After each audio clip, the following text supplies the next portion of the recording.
The broadcast is now starting. All attendees are in listen-only mode. Hello, everyone. This is Joe Armstrong, and we'll get started here in just a minute. It's kind of the top of the hour. We have a whole bunch of people joining right now still, so we'll give them a minute or so to get on. At the same time, though, I wanted to end that annoying little "your webinar will start momentarily" message that you all hear from being on early. So just hang on.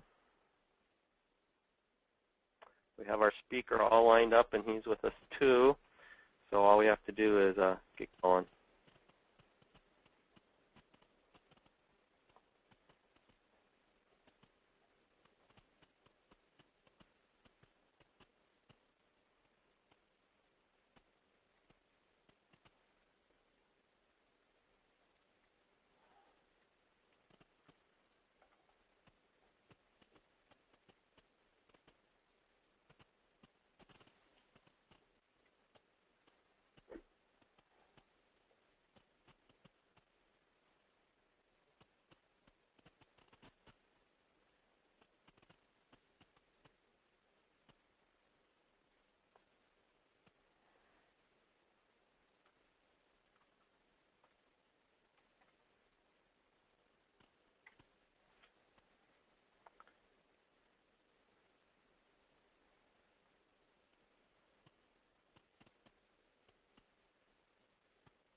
Okay, we're still ramping up here pretty quick. We'll give just a little bit longer, and then we'll get going. Looks like you have a question. Yeah, there's a few questions out there about, and Jeff, if you hit the little X at the top where it says Show Answered Questions, if you can pull that whole question box off and hit that little X, and you won't see the ones that I've already answered then, and that might help. But I'm trying to keep up with the questions for everybody. I posted out the link where the presentation's at, and so questions about the weather here. We'll see about that. So tell you what, let's go ahead and get started. Okay, I don't want to push us out too late here. Jeff, how long do you think it takes you to go through your presentation? I'm not sure. I was going to take it reasonably slowly. I guess that'll give a chance to answer questions, and we have a lot of time, so okay. I don't think I'll use the whole time. All right. Well, then, with all that, then let's. I'm sure we'll have some questions. I see we still have a lot of people joining, but I want to get going. So let's go, guys. First of all, hello, everyone. Welcome to the January AIX Virtual User Group webinar, and I am Joe Armstrong. And let me start by saying Happy New Year, since this is our first webinar of the year. It looks like we're going to have a lot of people at this webinar, which means there's going to be a lot of quote-unquote new faces in the crowd. So given that we're starting a new year and that we have a lot of new attendees, I want to just take a minute or so to set the stage. So first of all, as I said, my name is Joe Armstrong. I live in Rochester, Minnesota, which, by the way, it was minus 15 degrees this morning. So I just threw a big log on the fire before I get started. I am a CTS, or Customer Technical Specialist for IBM. And previously I supported the Power System brand. Now I support the Pure Systems brand, which includes Power as well. And in 2007, I started running these AIX Virtual User Group sessions, what we call the AIX VUG. So the AIX VUG, these webinars were started for our IBM customers to bring technical information and education to all of you on topics that pertain to AIX. Now, besides AIX, specific info, which includes, these webinars include information on Power hardware, features such as Power8, live partition mobility, and other things, and even how AIX plays with storage, stuff like that. So my point here is that their webinars are, one, targeted to customers and business partners, and IBMers are welcome to join, all right? And we cover a whole range of topics, all kind of centered as much as possible around AIX. It really helps me, y'all, to get feedback on these sessions. For one, it helps me to justify the costs involved, so there's costs for this whole tool and everything we put here. It also helps me with picking topics and making adjustments to provide better information for you. So please, at the end, when you get the post-webinar survey, please put comments in there, put topics in there that you want to see this year and stuff like that. So now on to our topic of the day, Power8. Jeff Stuccelli is a hardware engineer with IBM, and he's worked on the Power8 chip, just based in Austin, Texas. And we're going to talk about Power8 today. Now, let me set this a little bit before Jeff starts. Power8's been discussed in various venues for several months now. None of what's being covered today will be confidential, or we wouldn't be able to talk about it on this kind of a forum. I want to be clear, Jeff's going to talk about the Power8 chip technology. We won't be covering any of the power server configurations, what Power8 chips or what servers are going to be announced. None of that's announced yet. I don't even know what's going to be announced. So none of that will be covered today, none of the power servers, just the Power8 chip technology. When we have an announcement, you can rest assured that I will have a webinar, as usual, and we'll cover the entire announcement and what's being announced at that time. So stay tuned for that. If you have a question, feel free to type it in, and we'll try and answer the questions as we go along. Anything that I can't answer, obviously we'll leave till the end, and Jeff will pick it up then. So with that, Jeff's already the organizer. It's already got a chart up there. Go ahead, Jeff, take it away. And thank you for joining us, Jeff.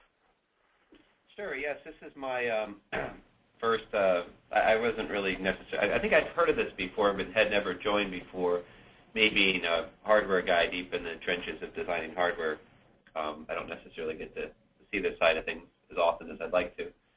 So my name is Jeff Stuccelli. It's hard to say, though some people tend to get it right, but I'm here in Austin. Anyway, let me get started. The first slide here, just power technology for a smarter future. This is really just, we're trying to get, we're pretty excited about what power is doing, all the different avenues and all of our new hardware, and so that's sort of showing that. So this is really a very good time, I'd say the best time for power.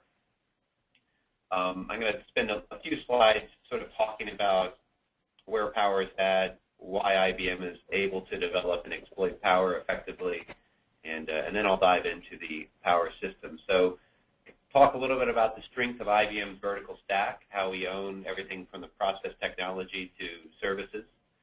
A bit about open power and innovation. This has been in the press a lot, so I try and put a AIX user spin on it, though it's definitely more of an ecosystem discussion. But the more innovation we have, I think the better things work for all of the users of power.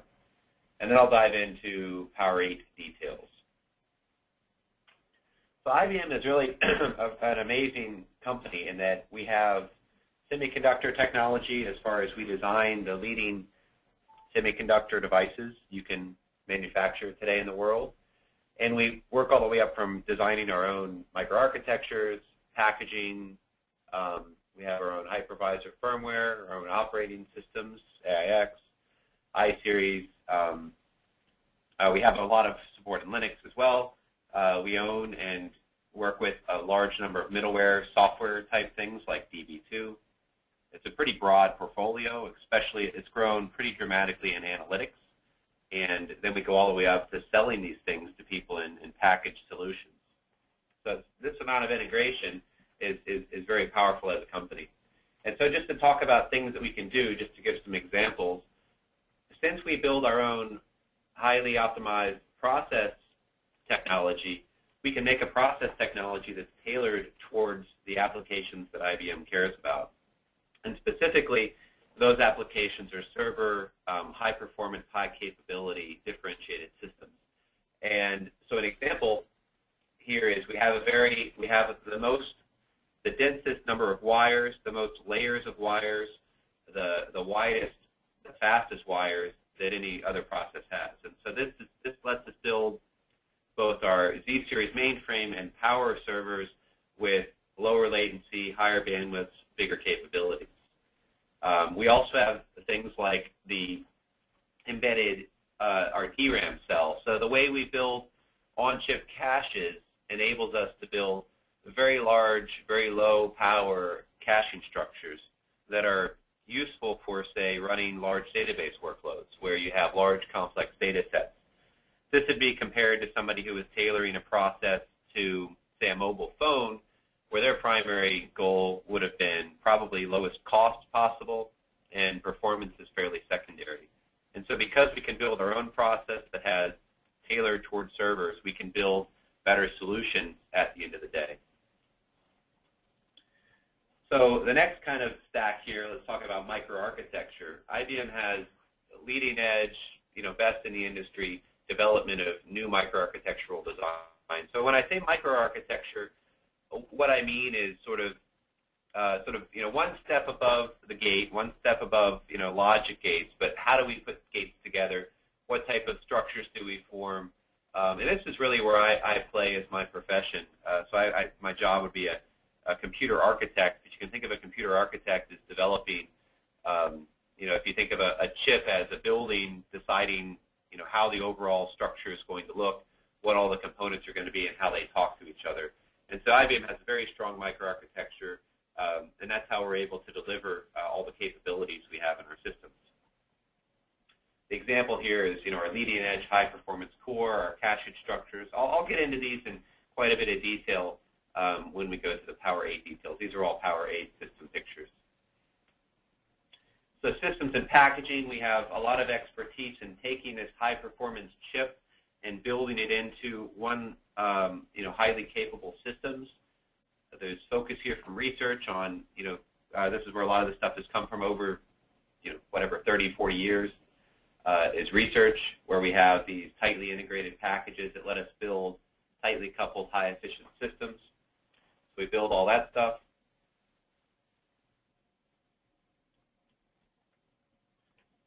We have a very broad software stack. We have AIX, which is what this user group is built around.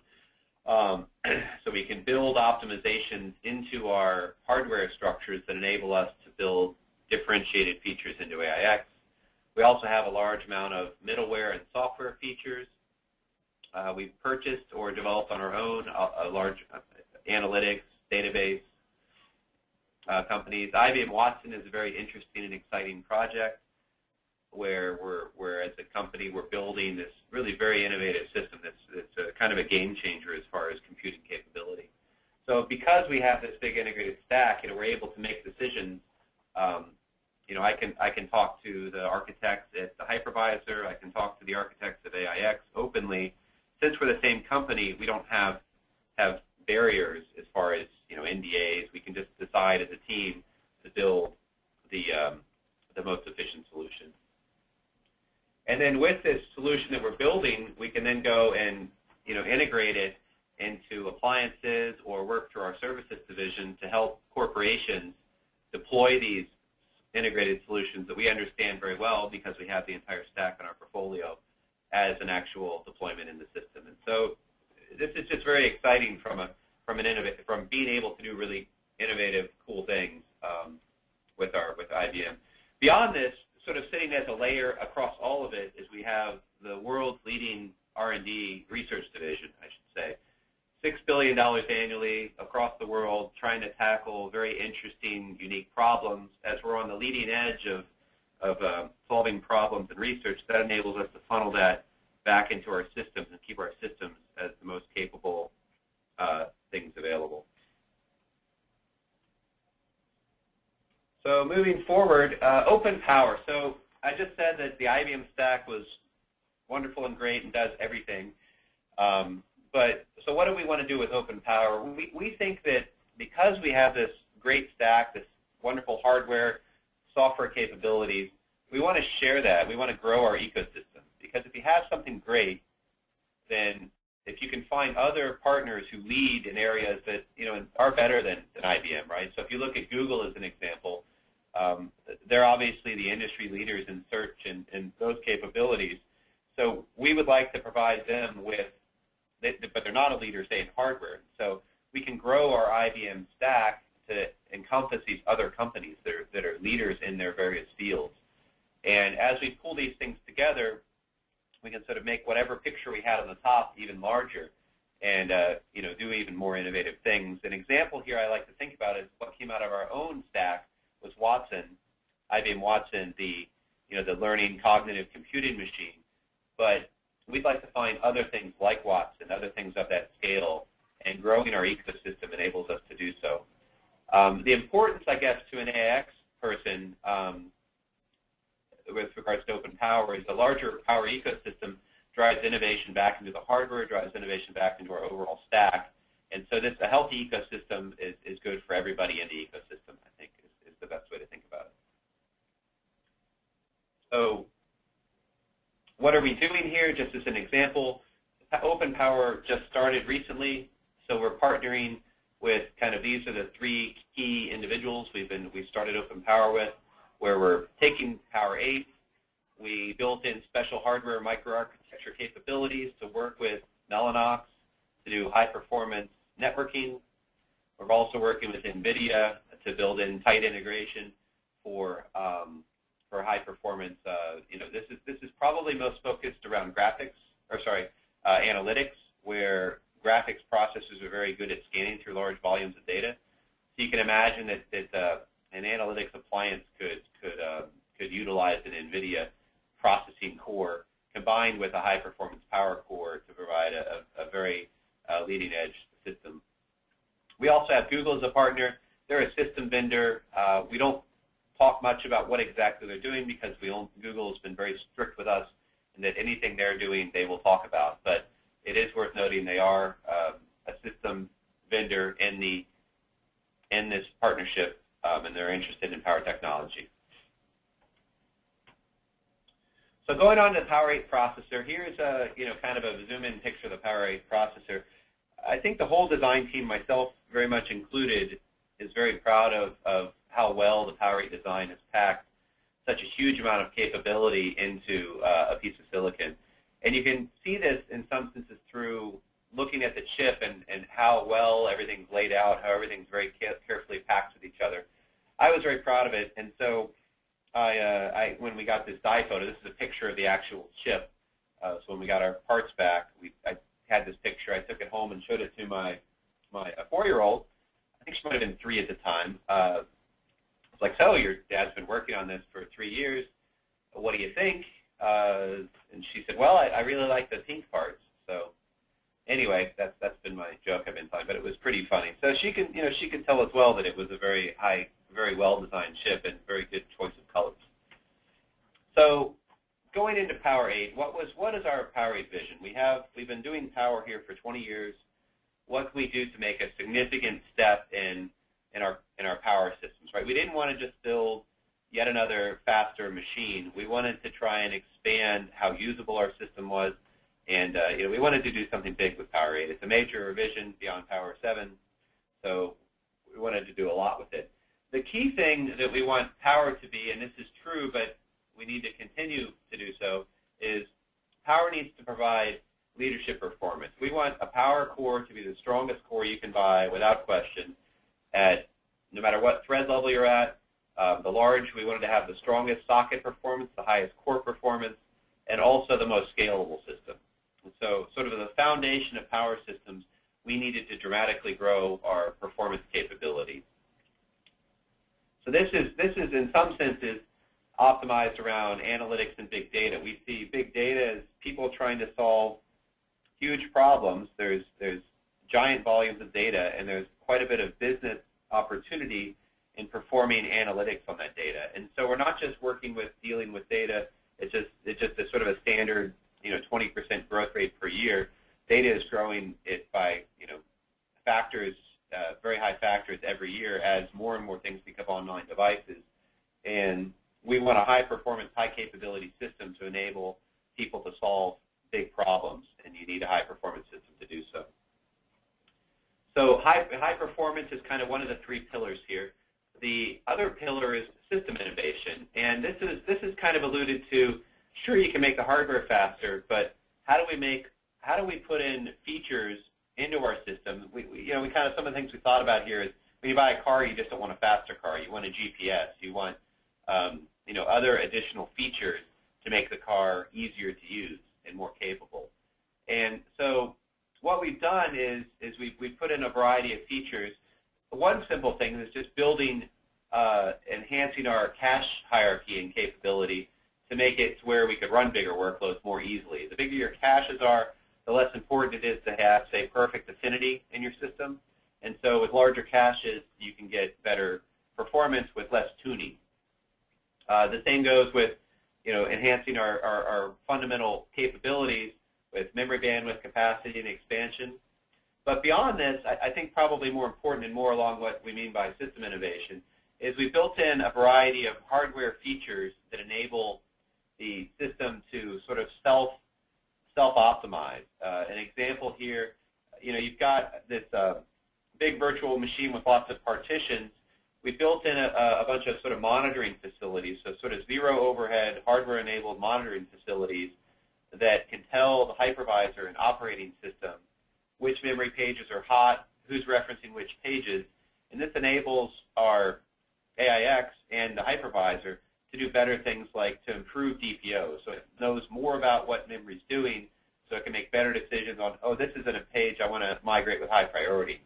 This is all targeted generically around enhancing cloud efficiency. I like to think of virtualization and cloud as being somewhat synonymous, whether or not it's a cloud that you're running in your own business center as a private cloud, but it's all about virtualization and driving the highest efficiency of systems.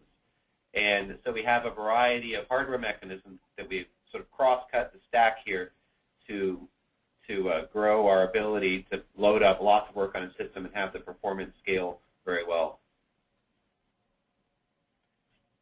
Beyond this, we wanted to, this is the open power pillar. We wanted to be able to innovate. We feel that innovation is how we drive value to our customers. We don't want to just build commodity parts. We want to build leading systems that can do new and interesting things. And so we built into our hardware the capability to attach other people's hardware as adjacent chips in new and interesting ways. There's two ways we've done this. We have what's called a CAPI. I have a slide on this coming up later. This is the ability to attach accelerators via PCIe bus in a coherent, interesting way. Our memory interface is also developed to be expandable and to where we could pick up new memory technologies. There's a variety of interesting emerging memory technologies, and we wanted to build we wanted to future-proof our system such that we could, say, partner with a memory vendor and deploy a new memory technology without having to change the Power8 chip, such that somebody who owned a Power8 system in 2 years from now, a new memory technology comes out, they could take advantage of that technology. We also wanted to broaden our ecosystem, and so we have an open system software that enables people to use our systems in a more open way. But this is really the open power system capabilities we're developing.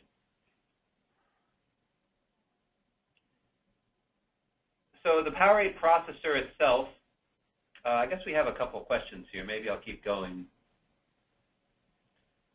Yeah, I got the questions. Just Okay. for everybody that's out there, as long as you're stopped here, Jeff, let me just say that we can't comment on, as I mentioned, any of the power servers or AIX or IBM-I not announced enhancements that are going to make use of this, everybody. So might as well not ask, because if it's not announced, we can't say anything about it, and we haven't announced anything as far as servers or operating systems and how they relate to Power8 yet. So go ahead, Jeff, and I'll keep trying to keep up with the questions. Right. I mean, there's a lot of very interesting things we're doing, but as we're going to disclose all these things in the right order. I guess the point of disclosing this is to talk about, there's very interesting things coming on, and you should be listening very closely as to when these system announcements come out. And you can work with, I mean, if you do want to know more under an NDA basis, we have done a variety of talks to specific customers under NDA, and so that's also an option, but we're not speaking about any of this stuff publicly. So the chip itself, let me dig into the details here. We have 12 cores, so we have 50% more cores. Part of the reason we don't have, say, twice as many cores or more cores is we grew the core itself in capability. So as we grew the core in capability, the core got relatively larger than, say, a Power 7 core, and so we put on 50% more cores. But this is an interesting trade-off, and that you can either optimize for socket throughput, ignoring core performance, which is essentially in many cases, let's use Intel as an example. Intel has been actually decreasing their core performance. If you look at their new server class parts, the core performance has decreased by about 30%. Is probably a good number to choose. They've grown the socket performance, not by as large of a factor as we have here with the Power8, but they're working more towards, let's put a bunch of wimpier cores on a chip and put more of them in an effort to grow performance. We're pushing in the other direction, and we feel our customers are very much would agree with us here, is that having a stronger core and as well as increased socket performance is really what we need to do. We can't just put the same cores and run them at, say, lower frequency, which is what Intel's doing. So we grew our core.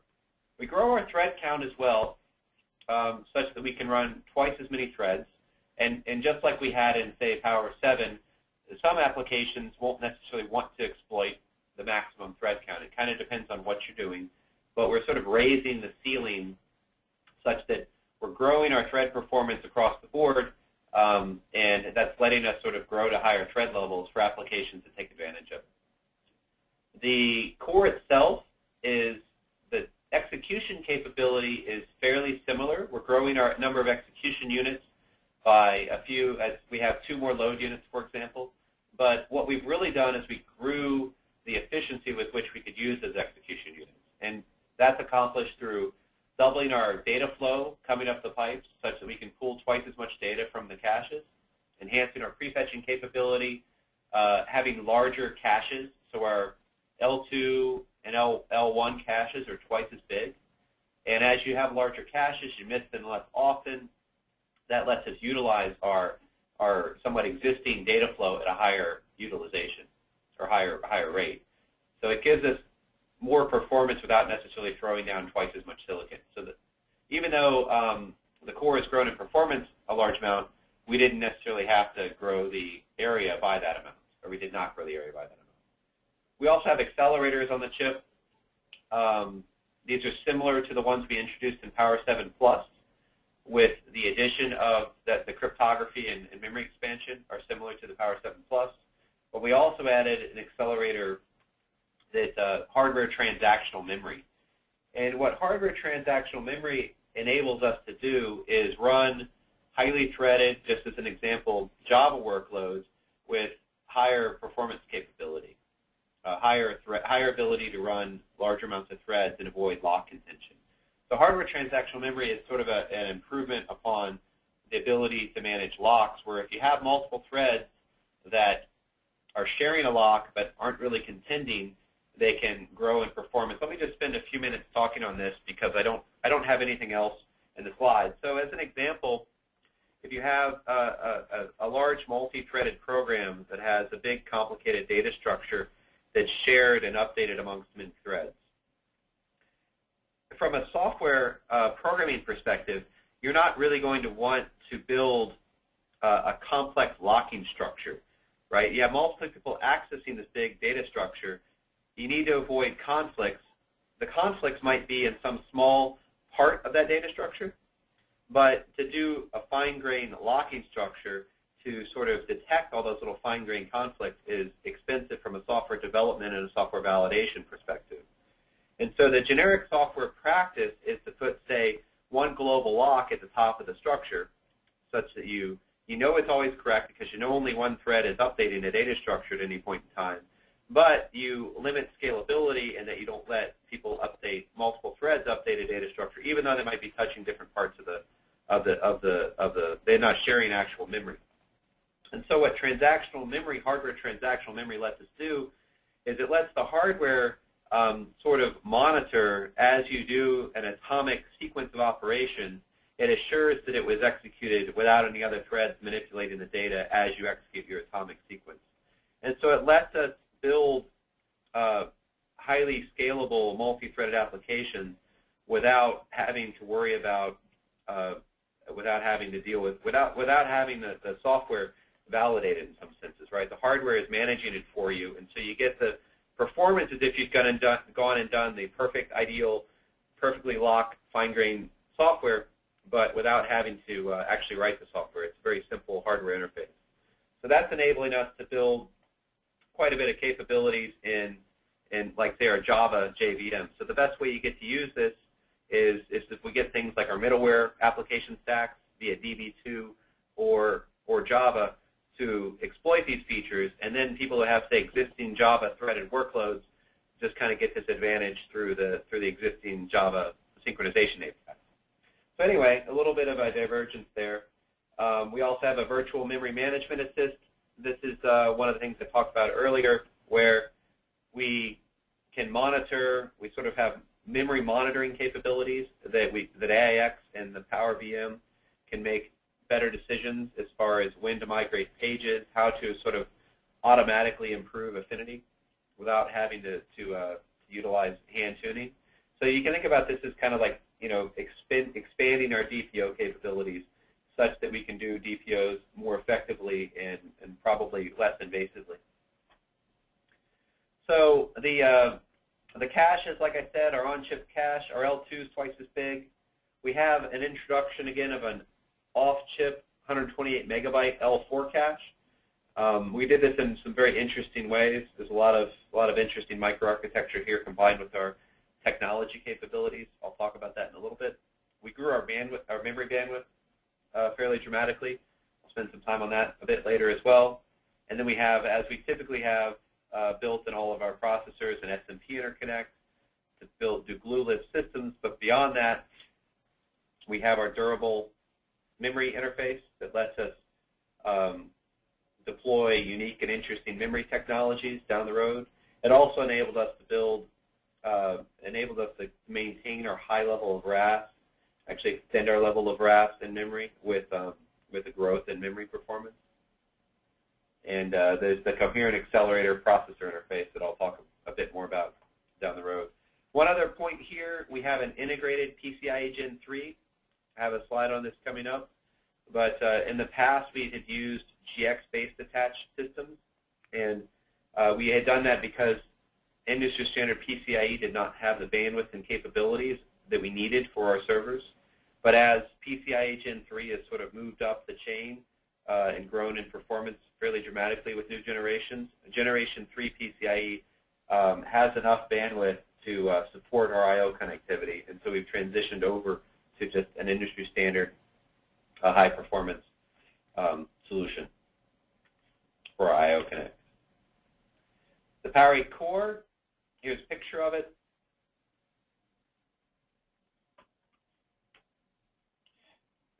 So the key thing here is that we've grown thread performance at over Power7 in a fairly significant way.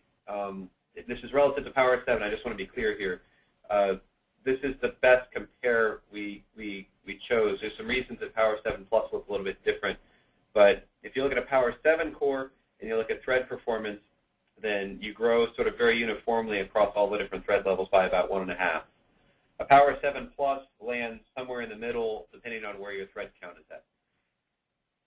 So the core itself has one thing that's worth noting here is our translation cache is 4 times as big.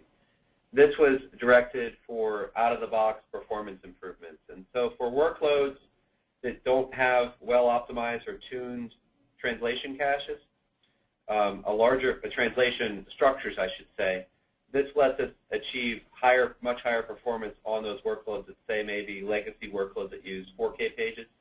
This gives us a much better translation cache hit rate by being 4 times as big. Prefetch is improved. This has been somewhat of a evolutionary thing in prefetch, but it's continuing at each generation to be aggressive when we can and need the performance, and to be less aggressive when bandwidth becomes constrained. And so we have things where we now monitor the bandwidth availability and adjust our prefetching capabilities based on this. We also have capabilities to know where we're prefetching from in the system, and that's this topology awareness point here. So based on where we're prefetching from, we tailor our prefetching depth and sort of aggressiveness based on available bandwidth at different points in the system. not announcing frequencies. Just I saw that question up there. So that'll be something that comes out with when the system announces happen. So on-chip caches, Power8 has, and this is the same as Power 7 and 7 Plus, but it's worth noting here that we use the concept of doing low latency, high bandwidth cache banks that lets us have a scalable from a latency and scalable from a bandwidth perspective as we grow cores on the chip. And what we do is we have heuristics and algorithms that migrate frequently accessed pages into the cache that's close by. And this enables us to, this is compared with, say, a shared cache, which is what you find on Intel and Spark parts, where no matter who's referencing a line, it always just lands in a specific geography on the chip. And that has a variety of sort of problems from a scalability. Why it may work okay for 4 cores, as you go out to a large number of cores, you end up with higher latency as you have to traverse the entire chip to go get to your cache bank where the memory lives. And you also have problems with associativity where you're trying to hold a large number of working sets in a limited amount of cache associativity, which gives you performance and that makes it difficult to achieve. You have conflicts between your threads, basically. So we think we have the best cache design available, and this is just sort of a slide showing that. There's a huge amount of bandwidth across this chip interconnect running across the middle of the chip, where you have sort of all the caches, the processors sitting on the bus, memory comes in from the ends, and the SMP interconnect and I/O and accelerators kind of come in at the middle. We have 150 gigabytes per second each direction along each little segment of a highway here. So you can think of it as a 150 gigabyte per second highway, and so people sort of pop on and off the highway to give you sort of a peak bandwidth of this 3.6 terabytes per second. But all this interconnect is based around, we have a huge amount of memory bandwidth, therefore we need to provide a large interconnect to sync that data into the cores.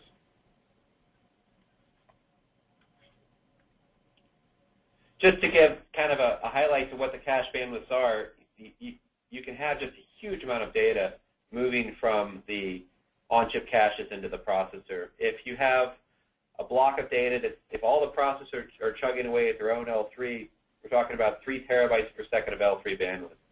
And this enables us to do things like perform data analytics across large volumes of data. So this is a key attribute to, if you're looking for patterns in data, you want to be able to let the core access a big chunk of data and scan that data as high a bandwidth as possible. It's also worth noting the bandwidth out to the bus itself is quite huge, 128 gigabytes per second of data coming into the processor. This is based around a design philosophy of we have this 200 gigabytes per second of memory bandwidth. We want to let one core utilize a large fraction of that. If it has work to do and the other cores aren't utilizing the bandwidth, then that lets that one core burst away and do something very quickly and sort of share the bandwidth across the system. So very highly capable cache bandwidth. And this is all scalable because of our NUCA design and also because of our process technology. We wouldn't have been able to fit that large of a cache and the amount of area we have on a chip without the EDRAM, but also our high bandwidth metal stack, our metal layers within the process technology enable us to build these big bandwidths. And so no other process technologies have those capabilities, so nobody else can really provide these bandwidth capabilities. Memory organization, we really did a fairly dramatic change in the memory system going to Power8 in an effort to grow our memory bandwidth in such a dramatic fashion. Since we grew our core performance by such a large amount, we needed to correspondingly grow the memory bandwidth by a large amount. And to do so, we took a very similar topology as, say, Power 7, where we have high-speed point-to-point links out to a buffer chip. These buffer chips then fan out to slower, sort of higher pin count, higher area, more difficult to fit on a chip DDR interfaces. And just to make a point here, the amount of DDR attached here, we have 32 channels of DDR memory going into the Power processor, the Power8 processor. just as an example, Power 7 had half that. So it has a very, Power 7 and 7 Plus have a very high bandwidth. They have 16 channels of DDR. And so this is compared with, like, say, an Intel server part that has 4 channels of DDR. And this lets us grow our bandwidth, grow to where when you run that 12th core, you actually get performance out of it. On some of the, the other systems, say the 4-channel direct attach system, you may get good performance out of 1 core or 2 cores, but as you run your 12th core, you're not getting performance anymore. So this lets us grow our performance to get full utilization out of every core on the chip. So what we did different compared to Power 7 is, if you were to look at this picture for Power 7, the first thing that would be different would be you'd have 2 channels of DDR out of each buffer chip instead of 4 channels. But the topology looks the same. But what we did from a topology, from a microarchitecture perspective, keeping in the same topology, we moved the memory scheduler from the processor chip onto the buffer chip. So the Power 7 buffer chip didn't really make any decisions. It just takes the high-speed point-to-point interface and rebroadcasts the request out to the DRAM, and then when the data comes back from the DRAM, it just sends the data on along. This works well, and it solves and it provides high RAS capability and high attachment. But as we wanted to grow our bandwidth, we weren't able to make fast enough scheduling decisions over on the remote chip. So we moved our scheduler over to the buffer chip. We also we also put a cache on the buffer chip. So we wanted to have, and we'd like to have large caches. We've had off-chip caches in the past, but the problem we ran into with Power 7 was that we had so much bandwidth utilized for the SMP and so much off-chip bandwidth utilized for memory and SMP that we didn't have any pins left to put an off-chip cache. And so that's why we got rid of the off-chip cache going to Power 7. But what we did here that's very clever and interesting is by putting the cache on the buffer chips, we don't actually have to burn any pins to have the cache, right? Because they share the same pins as the memory buffer chip. And so this let us sort of sneak a cache onto the buffer chip to give us this caching capability and still have our high peak bandwidth in memory, not have to have dedicated pins between the two sources. And in some senses, this is a throwback to, if you were to look at the way Power 4 would have worked, it's very similar to Power 4, except Power 4 would have done this across 3 chips in the memory stack. Now that we've taken what was the Power 4 topology, consolidated everything onto one chip, such that you get wonderful latency, but also all this huge caching capability. So it's kind of interesting from how things change over time. The buffer chip itself we call Centaur. I thought I had this on this chart, but I don't. It's called Centaur because we have both a memory scheduler and a cache. So it's a combination of half horse, half man, mythical creature. But lots of really interesting things we did here with regards to, since we moved the scheduling decision to the buffer chip and gave it the cache, we can make much better decisions as far as how we schedule write operations to memory, also how we manage prefetches. It lets us actually reduce both the power and latency of our overall memory stack because we have a cache. And how it lets us reduce our power is if you hit the cache, the power to access the L4 cache is dramatically lower than the power to access DRAM. And so if we can access the cache even a somewhat small hit rate of, say, 30%, we just reduced our DRAM power by 30%, which is a big deal. So this lets us run more memory capacity and higher bandwidth within a reasonable power envelope. We're also able to do, and this is, I'll try and describe this over the phone, but there's some papers out there that you can read. If somebody's interested, they can send me an email, where we utilize this cache as kind of as a huge memory scheduling write buffer. And so if you think about a processor in a system, back up on the core, they now have a new batch of, they're going to go and consume a big block of working set, right? So somebody's having a burst of cache misses. What typically happens when you have a burst of cache misses is you're going to evict a bunch of old, previously modified data from your cache. And so what you have is this sort of coalescence of a bunch of read data I need to service to start the new work, and I'm also being shoved a bunch of dirty old data from the previous work I've done. And with a traditional memory stack, you have to basically do reads and writes concurrently together in this burst. And so you've got two problems. One of them is that you're taking bandwidth from reads by doing the writes, but the DDR-DRAM interface is very poor at switching between reads and writes. You have to sort of do reads, wait a large number of nanoseconds, and then switch over to doing writes. And so you have not only just sharing bandwidth of the DRAM, but complex DRAM parameters that you have to schedule around. So putting the cache on the buffer chip, what we can do is we can take this modified data that's coming from the processors and sort of sit on it in the cache on the buffer chip. And then we can wait for the read burst to go away, and then we can go and scrub our caches and start moving data from the caches to the memory. And we can do it in a more efficient way because sort of the scheduler is in charge of what's evicted and when, as opposed to sort of being directed by the processor. So it sort of turned caching on its head and enabled us to do some really interesting things. This is a very important point to make, and most of what I say here is true for both. This is our Power 7 and actually Power 6 memory stack to show what our memory DIMMs look like and why that enables us to have high memory RAS. And so this is kind of a slide to spend some time on that. So we take this buffer chip, Centaur in the case of Power 8, we put it on the same DIMM connector as the DRAM chips themselves. And we do this for a variety of reasons, RAS being a very important one, because you have two things going on here. As you start to put large amounts of memory in a chip, you have a lot of DRAM devices, and also you have a lot of DIMM connectors. And those DIMM connectors are probably the least reliable part in the system. The DRAM chips is probably the second least reliable part of the system.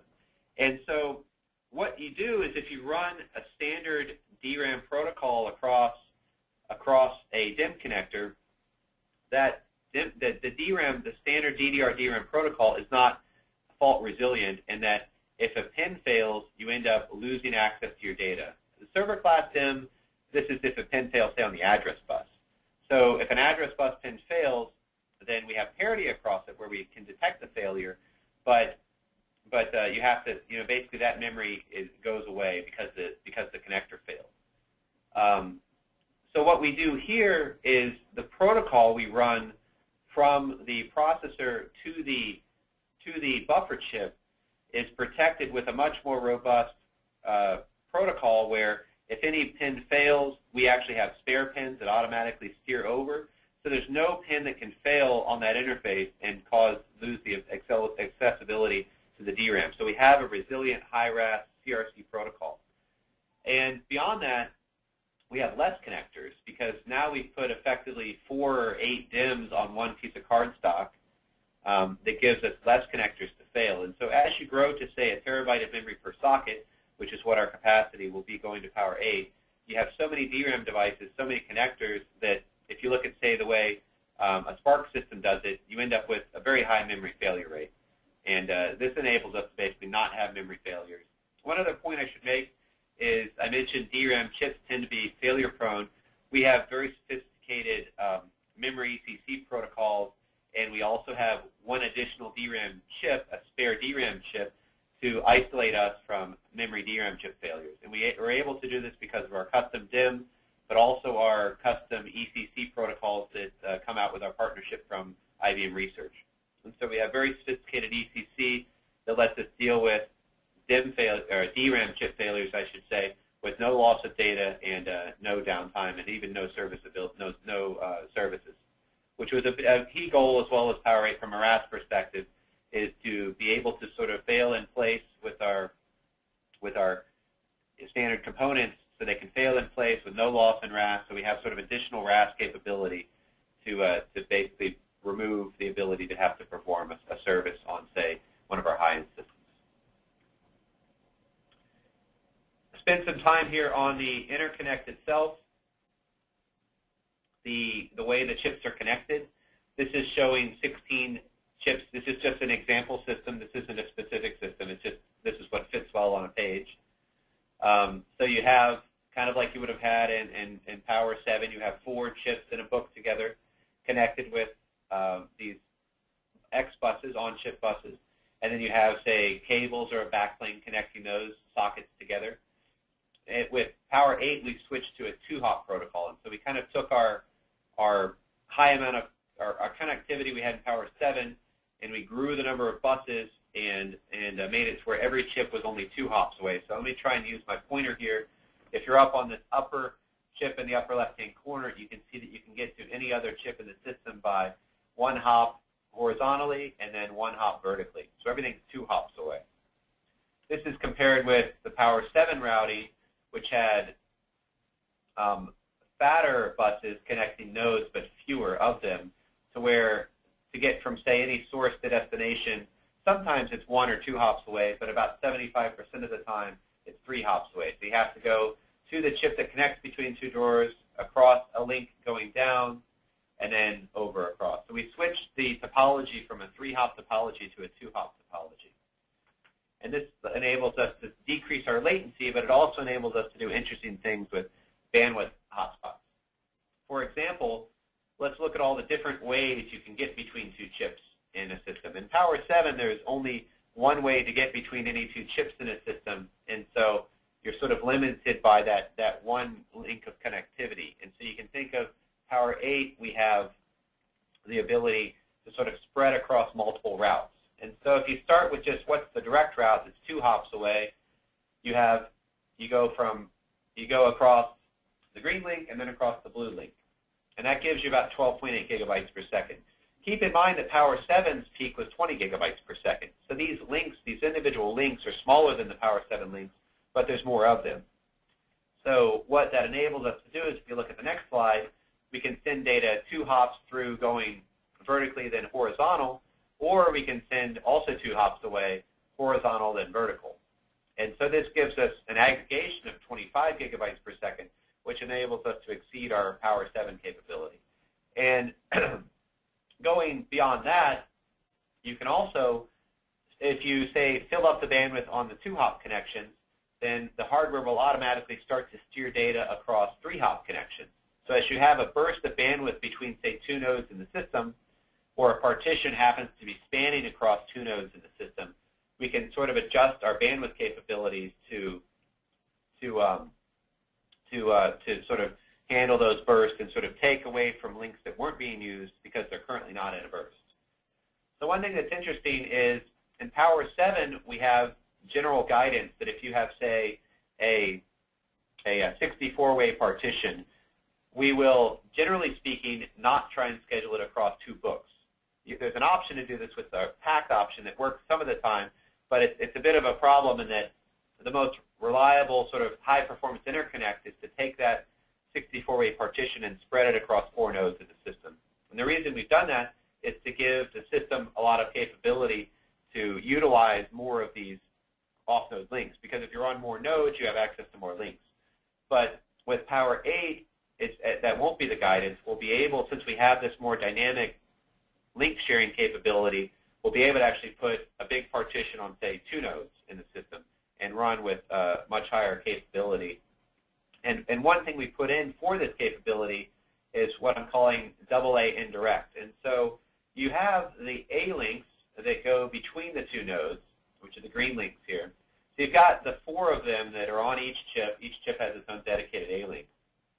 But if you have a big partition that's, say, on the top book of the system and the bottom book of the system, and you have a bunch of smaller partitions on the 2 books in the middle, they were not utilizing those A links that went from, say, the top book to the one right below it. And so if you have a very high burst of data traffic between the top and the bottom, we can actually hop across the intermediate nodes on these unused A links to grow an extreme amount of bandwidth between the systems. Because you don't want to run out of bandwidth is fundamentally what it comes down to. As you run out of bandwidth, that becomes the bottleneck in your system, and then it's sort of like the latency just, is sort of grows very aggressively as you run out of bandwidth. So a key thing to build into these systems is to build ample, adequate bandwidth that we effectively don't ever run out of. And so this enables us to sort of have additional headroom such that we can grow past bandwidth spikes.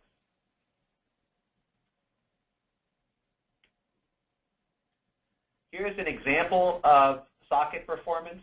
Since we're not announcing systems, the key point here is to say that different systems will have different relative compares across Power 7 Plus.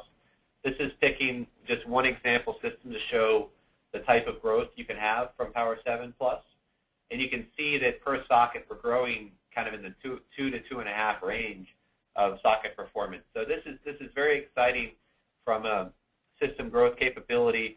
If you have your Power 7 systems, Power 6 systems, Power 5 systems, the amount of work that you can do on a Power 8 system would be very impressive. And so this should be, this is socket performance on this chart. Someone's asking that question. So this is looking at in one given Power 8 system compared to the same class in Power 7 Plus. This is how much we grow the performance of this kind of mix of application space. So this is a teaser, I guess would be the best way to describe it. When we actually do the real system analysis, you'll see the specific frequencies, the specific systems, and what kind of the R-perf metrics will be. But this isn't saying this is the R-perf of any system. It's just saying this is kind of a teaser to say, yes, we're growing performance fairly dramatically. There was a question on when will we see this technology, or will we see it this year in servers? And again, nothing is announced. I guess probably could go out on a limb and say I suspect we will see announcements this year with IBM servers that have Power 8 technology in them. So hopefully that's not giving away too much. If you see my resume out on LinkedIn, you'll know that it was. But I suspect you'll see this sometime this year. Right. I'm not going to say anything, but I think the one thing I have said publicly is that we do have, somebody asked, is this, what stage of development is this in? And we have, I've shown people Power 8 parts, and I've said we have a lab full of systems. If you're in my office, you would hear the buzzing of the fan, but you're not. I guess it's not coming through on the phone, but I'm right next to the lab. So, yeah, we're definitely very well into development. I have a little bit on the I/O attached here as well. We have talking about how we're transitioning from a GX bus where we had our own proprietary I/O bridge that went out to our own proprietary I/O bridge chip to get the I/O attachment. We had done this because there wasn't any industry standard solution that would provide enough bandwidth to supply our systems. But PCIe Gen 3, they've been doubling bandwidth at each generation of PCIe, and they've actually have now twice as wide. And so you can go from a Gen 2 to Gen 3 and have 4x the bandwidth. And this enables us to be able to go straight PCIe Gen 3 by 16 devices, and that's enough bandwidth to fill our systems. So we actually grew the bandwidth quite a bit going from Power 7 Plus to Power 8 with this new I/O attach. And that lets us do a couple things. There's a few markets that are very interested in extreme low latency, typically associated with finance. So this lets us provide them with a pretty dramatic drop in latency. It also lets us do things a bit more flexible in our I/O attachment as far as more vendors' parts will be available. But yeah, I think it's a good thing for Power. And we are doing some custom things associated with PCIe Gen 3. So there are things that will be done on Gen 3, even with the standard I/O model that you won't be able to find with other vendors. But we'll announce those as the systems come out. The other important thing is we've built the ability to attach things coherently across PCIe. That's a little bit more detail in the next slide. Let me spend some time talking about this. So this is Coherent Accelerator Processor Interface is what the CAPI thing stands for. And what we're enabling, we're looking at, especially when we look at analytics, there's, and also maybe some network and storage attached, it's probably maybe an illusion there, where the software stack to go through the device driver becomes a very dominant part of the overhead of running things across the I/O bus. And so even though the bus might have a lot of bandwidth, you would burn a large amount of CPU to run through the device driver and software stack to communicate with that device. And so as we want to move either higher throughput access to sort of external devices or higher throughput capabilities to, we want to move workload from the cores to the accelerators, especially in the analytics space, we need to make sure the overhead to do so is reasonable, and the programming model is also reasonable. And so what we built was the capability to have an I/O device utilize not I/O addresses, but virtual addresses, effective addresses, just like the processors do. And so that enables things pointers to be passed back and forth between I/O and accelerators. And that's really the key thing. So if I'm on an accelerator and I want to access a big data structure in the host memory with an I/O model, I would have had to trigger a DMA, go wake up a core to pull the data out of host memory, and the data I got from host memory, if it had pointers in it, I wouldn't be able to interpret those. I would have had to go make a call to the processor to say, hey, convert this pointer to an I/O address and go and pin the I/O address such that and set up a DMA. So you can imagine that it's prohibitively expensive to have accelerators sort of arbitrarily traverse data and main memory. But with this, it's easy, right? Accelerators can just talk with effective addresses. We sort of shadow our address translation capability out on the accelerator, and it does cool stuff. You can imagine that once you've also enabled them to access host memory arbitrarily, you also need to let them cache data and provide hardware-managed cache coherence. So that sort of goes along with the programming model in that a core can share memory with virtual addresses. It also doesn't have to worry about cache coherence. And so we enable both of those capabilities out on ASICs or FPGAs. So this lets us do some really neat stuff with kind of emerging technologies and applications. Here's just a summary of the roadmap that's put in here. Is CAPI or FPGA and FPGA for customers to write functions? I think I can probably, Nigel's asking about that. I think it's more of a, there will be the capability for customers to do so, but I suspect the more common usage model will be to utilize a system capability that utilizes CAPI, especially if I'm talking to an AIX group. You'll be able to access things like storage and I/O in more efficient ways through middleware. Though we are working obviously with partners and universities to do sort of new emerging applications where they're more tightly coupled to the hardware. So that's more of a growth ecosystem, but there's also positive aspects for sort of existing spaces and the system infrastructure improvements. This is our roadmap. We have noticed the lack of a date on Power8. I think I took that off on purpose. The technology here, you can see that IBM's been leading edge technology. 22 nanometer SOI EDRAM is by far the most capable technology out there. You will see that Intel, and I'd like to make this point, Intel has 22 nanometer, and some people might state that they had 22 nanometer some time ago in the past. But the key thing to keep in mind when you compare what Intel's shipping in 22 and we're shipping in 22, they just now, I should say, have a 22 nanometer part in server. So the server parts shouldn't be confused with the desktop, little tiny chips. So sure, they make some really small chips and small technologies earlier than IBM has available, but when it comes to big chips, they're not, that we're basically neck and neck with respect to 22 versus 22. But keep in mind, Intel's 22 does not have EDRAM. And so if we did not have EDRAM, we've done some math. If you were to try and build our on-chip 96 megabyte cache with SRAM, our chip would have twice as many transistors. So we're somewhere in the 4 billion range. You'd have to have, I think it was around 8 or 9 billion transistors. And so our EDRAM for server class parts enables us to effectively be a whole generation ahead. So at each new process generation, you get twice the gates. And so our 22 nanometer EDRAM, if we were to build it without EDRAM, would have had to been in 14 nanometer to fit all the stuff we have on our Power8 chip. So by far, certainly for the application space we're talking about here, our technology is the best available.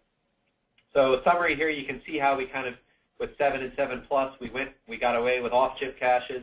We were able to go back to on-chip caches because we were able to use EDRAM on our buffer chip. Otherwise, we would not have been able to have an off-chip cache. But that helped us grow our application performance. And you can see memory bandwidth has been growing dramatically across generations. I/O bandwidth, you can see sort of the 2x bandwidth we got when we went with the latest, greatest PCIe.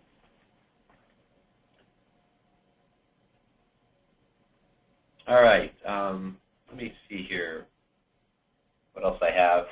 This is just some, we've had a lot of very, we announced, I think we announced the Power8 chip at last August at a conference, and the amount of press we got was very impressive.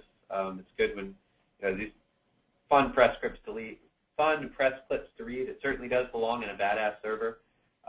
It's by far the most elegant chips we've ever created. So it's not just me who's saying that it's a very impressive chip. The industry has recognized that this is a pretty dramatic achievement for IBM. And there's some pretty fun stuff out there, mind-boggling. Basically it's an amazing chip, and I think everybody on the phone is very excited to get one. And I'll try and make that happen as soon as I can. Yes, please. But yeah, right. So great I/O connectivity protocol, huge amount of bandwidth. Really good press here on our stuff. So we have probably a little bit of time. Good. Let's. There's a whole bunch of questions here, Jeff. Let's start. Can you talk just a little bit more about the open power part? What's that going, and maybe how that will relate to what IBM is coming out, how we're going to use the chip as well. Does open power have all the features that IBM makes use of? Are we limiting that at all? Let me see what's proper to say. No, it doesn't currently have all the features. There are some things that we're not, just as an example, I-Series, right, is something that's an IBM product. There's no plans to have I-Series open power partners, right, and so we have features for that. But what we're trying to do is grow into, we want to grow our ecosystem, and we want to grow into other markets, and this enables us to manufacture and sell power systems into a broader space. And as we do so, that is, you want to be, the illusion I was making is, this is an ecosystem, and a healthy ecosystem is good for everybody in it, right? Right. Because we, as a business, IBM we need to grow in our power business. And we grow, we're very happy with our customer base. We think we serve that very well. But, as a company, we want to try and do more, right? And this is additional avenues to do more. And it's also enabling those other companies to do things, right? They're interested as well because they see Power8 as a highly capable processor. They would like to be able to exploit it to serve their applications as well. You talk about NVIDIA, and they're very good at doing millions of threads, let's say. I'm not sure what the exact number is, but basically infinite number of threads with high performance. But their serial thread performance is horrible, right? They're not going to ever say that it's great.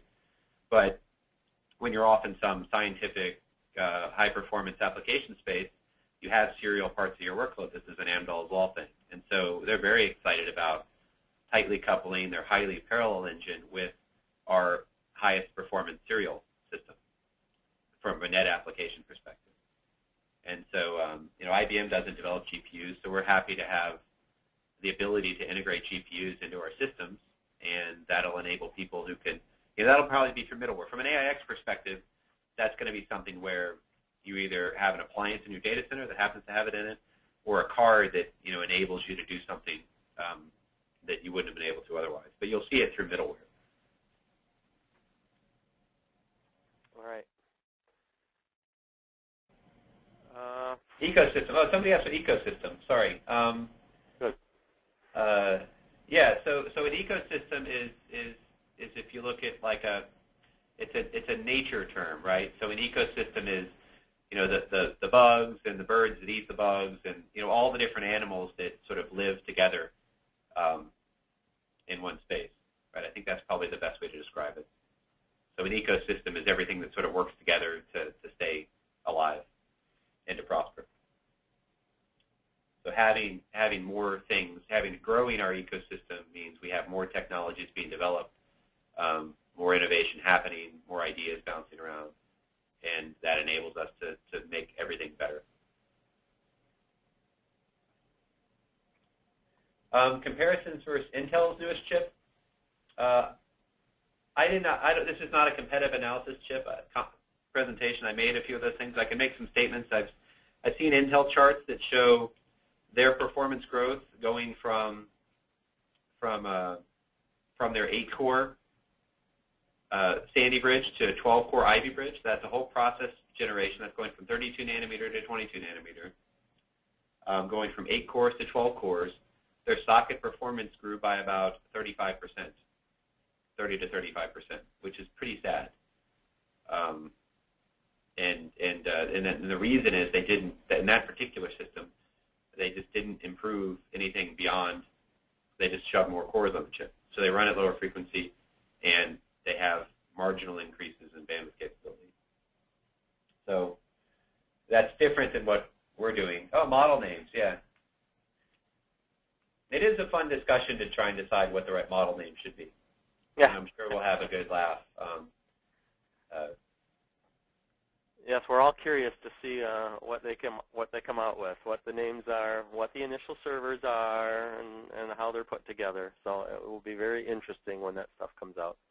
Right, naming is interesting, right? Because as you have, this is such it's a high capability system, and so you sort of don't want to name it the same as the previous one because you're trying to, yeah, I don't know. It's an interesting discussion. Right. Well, let me see if there's any other good questions here. Is it possible to go over let's see one about caches. I am kind of a cache guy. All right. Is it possible to go over the cache shared with L2, then L3 and L4?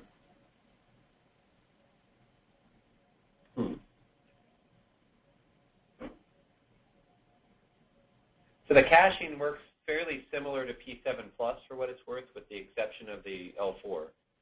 So the policies we have with the way things allocate between the L2 and the L3 are, I would say, derivative of P7, 7 Plus. We put in some improvements, but then the L4 will only cache things that the memory has, for example. And so the L2 and L3 cache what the processors ask for. The L4 cache is what gets evicted from those caches to that memory. I don't know if that's what somebody was asking. And then emails are probably useful. Yeah, L4 is off chip. Yep. It's on the buffer chip. And it's caching things that memory holds and nothing else.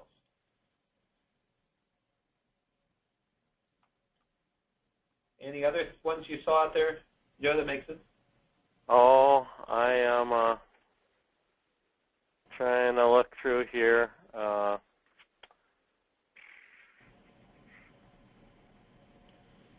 Applications that would benefit from L4. I would say we saw the biggest gains for commercial applications. Though there can be some gains for some, like, if we look at benchmarks, some of the spec CPU benchmarks had some pretty important gains. But for the most part, things that are I/O, things that have a lot of I/O traffic, CMA writes, for example, we see a lot of gains, and we also see very high hit rates for some ERP applications. As far as power, as in watts and volts and such, Jeff, yeah, I saw a chart once some time ago that broke down a server. Here's the power a server draws. This is how much from fans, power supplies, memory, yada yada yada, all the way down to the chip. And okay, the chip is some small amount. But given that, how does the Power8 chip compare to a Power7 chip? I mean, it has more cores and all that, but power-wise, what's the draw comparison? Right. I think the answer I can give here is that it has similar to Power 7 Plus. Okay. And depending on the system you're in, it's configured differently, right? So if you're in a 795, we run more power than if you're in a 720, and you get the higher frequency to go along with it. Right, right. So, and that kind of brings up one other question, and this is, I'm not sure how much you know about this because I think it's really a server thing, but maybe you understand how they do that, because typically, all the Power 7 chips, actually all the other chips, but all the Power 7 chips, for example, are 8 cores. All the chips are 8 cores. We sell 4-core systems, and we basically turn off 4 of the cores for that system if that's what we want to do, right? And that's not capacity on demand or something. This is a 4-core chip. I suspect with the Power 8 chips, we'll have systems that are 6 cores or 4 cores or whatever, and we'll just be disabling those cores on that chip such that they could never be enabled. Would that be a correct statement that you think we could make? Yeah. Well, I mean, I think that'll just come out with the systems. That's probably best just to wait for the system descriptions. So people are asking about accelerators. Yes, the P7 Plus accelerators you have are all there, though we added some in-core accelerators to help with encryption. So we used to have only outside of the core encryption. We now have some in-core encryption instructions. That's one I can answer. Processor frequencies, no. Is there a memory compression feature in the Power 8? Yeah. The same stuff that was in Power 7 Plus is in Power 8. We made some improvements in the latency to access it. The other thing to keep in mind with respect to AME is I talked a bit about page replacement and MMU assist. So we have some hardware structures in there to enable the OS to make better decisions with regards to usage of pages.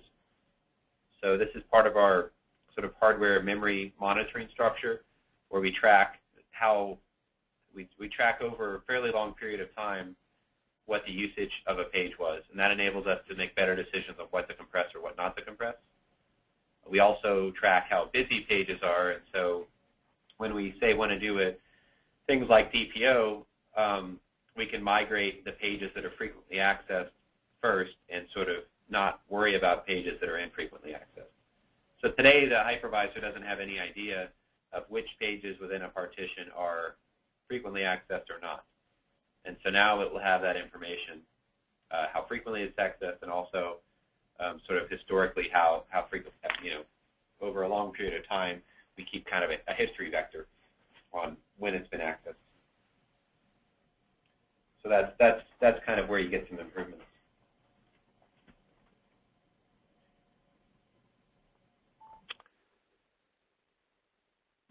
And operating system stuff will come out later with which operating system will be supported.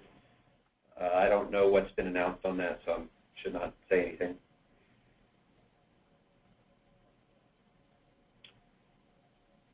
VM Mobility Accelerator, yeah, that's related to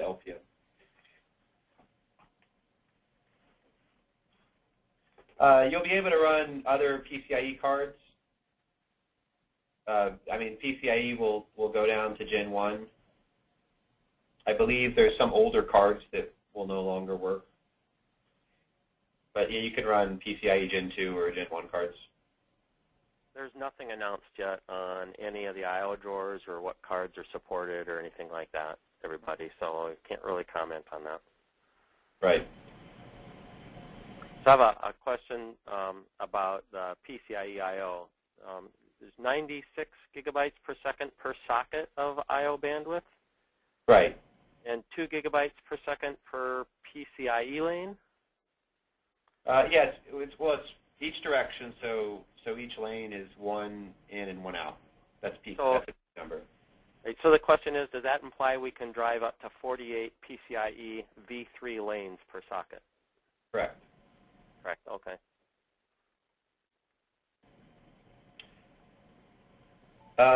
You most certainly can LPM into a Power 8 system.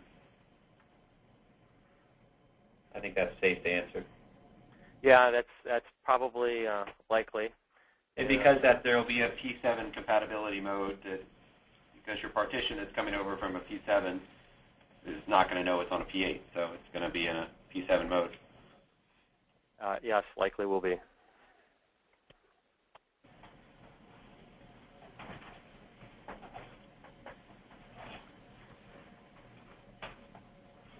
We're going to announce it in the future. Right. And when we do, you'll all hear about it. Commercial is database, PPCC, SAP, kind of workloads. Yeah, database.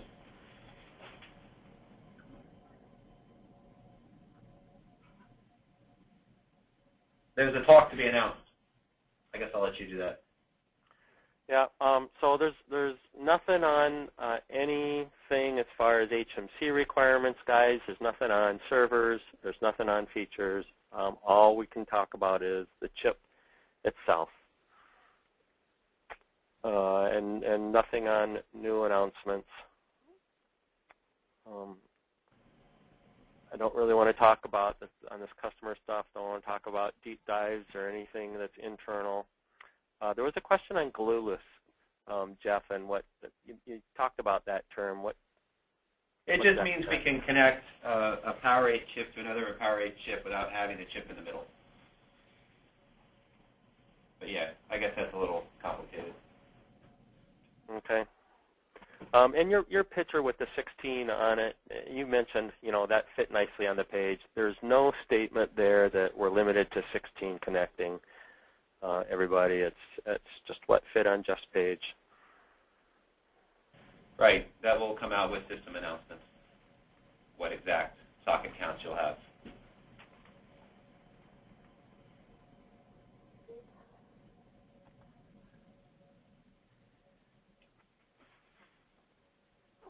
In order, out of order.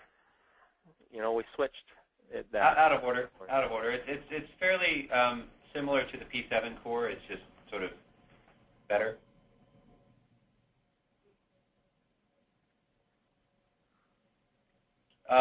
Did you want to know something else on glueless? No, I think there was just somebody that was looking for more of an explanation of what that was, which is what you gave there. Yeah, okay. It says, can you say more on it? But I think that's, yeah, I mean, we've been glueless since Power 4, so that's sort of just what we do.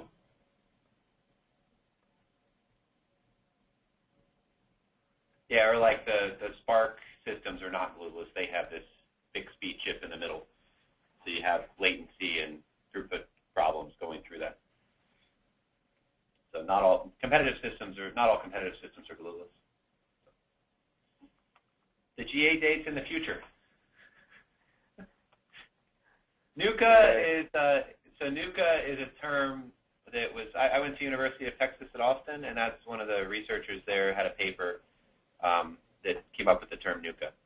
So that wasn't me. I put that in there because I went to UT and I know the guy. But it's non-uniform cache architecture, which is sort of just recognizing that some parts of the chip are closer than other parts of the chip.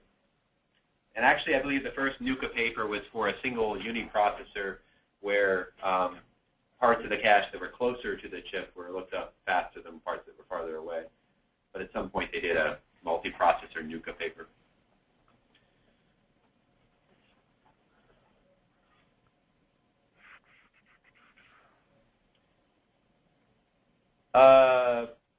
Yeah, all interesting questions. Yeah, a lot of.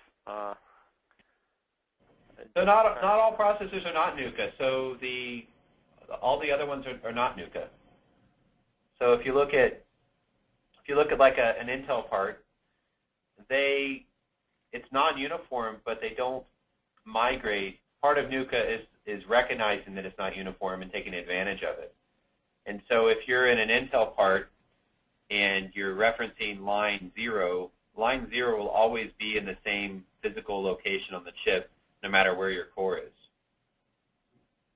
So what we do is we take the lines that any given processor is referencing, and we move those physically closer to the processor that's referencing them, as opposed to the way everybody else at this point does it, and that your line stays at one spot and is never made closer. And you can imagine that you have this big spaghetti crossbar in the middle of the chip trying to feed. You got all your different cache banks and all your different processors. You need a crossbar to connect them all. And we don't need a crossbar because we migrate stuff to the center chip. We have a crossbar for when it accesses the other ones, but the bandwidth of that crossbar doesn't need to be nearly as high since we migrate stuff locally. We also replicate. There's all kinds of heuristics that deal with when you replicate and put it in both places versus put it in one place, and that'd be hard to do over the phone right now.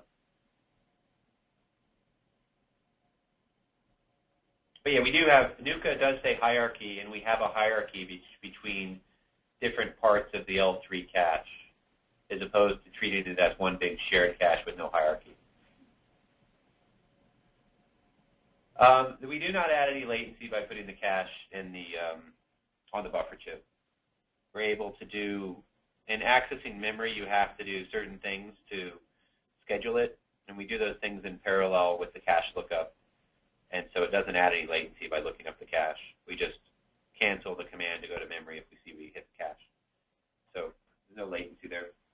And the interesting thing is adding a buffer traditionally would add latency, but because we put a cache on the buffer, you don't have to hit the cache very often to actually have a lower overall average latency because the cache is there. And so putting a buffer is generally a latency and power addition at the gain of more memory capacity, more memory resiliency. But since we put the cache on the buffer chip, it actually is reduced memory power and reduced memory latency.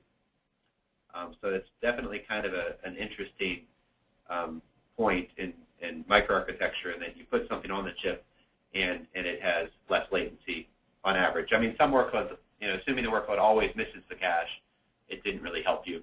But from a realistic workload perspective, you don't have to hit the cache very often to save power. And EDRAM is exceptionally low power, and that's also what enables that to be a win.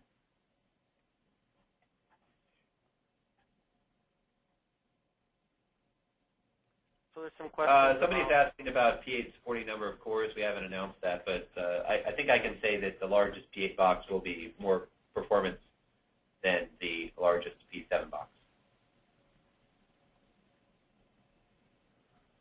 Right. I was just going to talk about that too. The scalability. So there would be the largest, but we'll probably scale the whole product range up and have boxes that scale just like our 770s and 780s and 795s do today. So you can look forward to something like that. No, I don't see why IBM would go away from anything like that. Yep.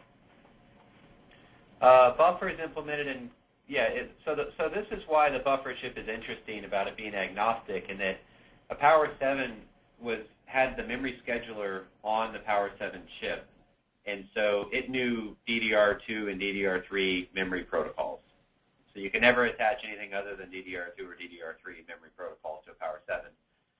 But with Power 8, we then just read and write across to the Centaur chip, and then the Centaur chip goes off and schedules for DDR3 in this example.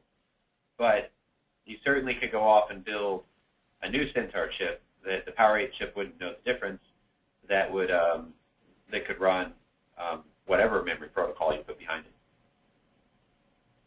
And there's also some interesting, backward compatibility thoughts in that direction as well, and that the memory is now, more shareable across systems, let's say.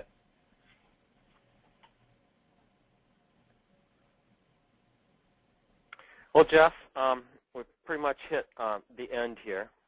So I think we'll end our questions. There's a bunch there, a bunch we can't answer, and some others. But I think we'll call it a wrap here.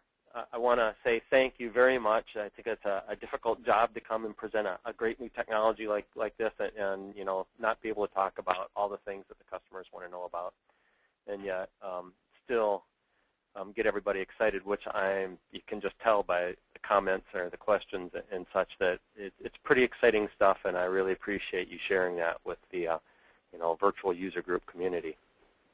Yep, no, it's definitely, thanks for everybody for joining, and hopefully we can do some more of this in the future.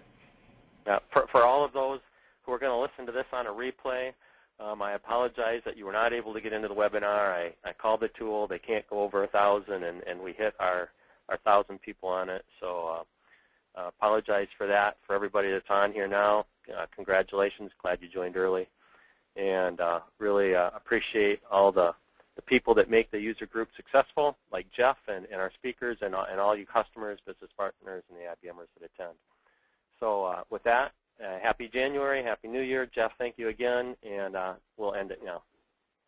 Yep, thanks. Thanks, everybody. Bye.